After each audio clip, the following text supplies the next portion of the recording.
अरावली को लेकर बोले सांसद दीपेंद्र हुड्डा। बीजेपी पर इसलिए भी हम कर रहे हैं कि ये बात ठीक है कि अरावली का 10% ही हरियाणा में आता है, बाकी राजस्थान में ज्यादा है। लेकिन खेल हो सकता है राजस्थान में भी होगा, लेकिन खेला हरियाणा के अंदर पूरा।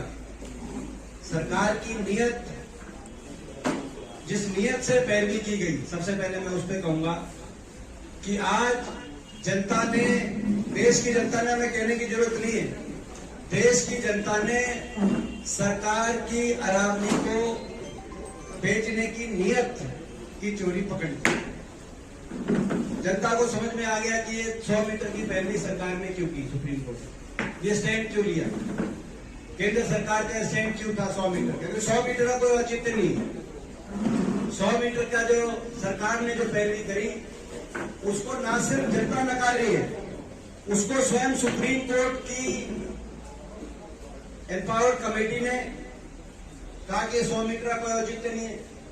सुप्रीम कोर्ट के न्यायाधीश ने कहा, एमएस क्यूरी ने, कि 100 मीटर का औचित्य नहीं है। स्वयं सुप्रीम कोर्ट ने 2010 में कहा था कि इसका कोई औचित्य नहीं है। लेकिन उसके बावजूद सरकार ने इसकी पैरवी करी और ये गाइडलाइन सरकार ने सुप्रीम कोर्ट के माध्यम से, तो ये 100 मीटर का कोई औचित्य नहीं है, सब जानते हैं, आप भी जानते हैं, हम भी जानते हैं, और देश की जनता जागरूक होगी, हमें बताने की जरूरत नहीं। लेकिन क्या नीयत थी सरकार की, वो नीयत पकड़ी गई।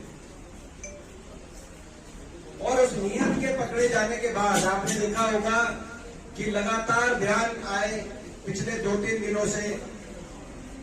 केंद्रीय पर्यावरण मंत्री भूपेंद्र जी का बयान आया पैरवी करते हुए कि ये कोई नुकसान नहीं होगा अरावली को, और ये ठीक है, इसमें कोई नुकसान नहीं होने देंगे।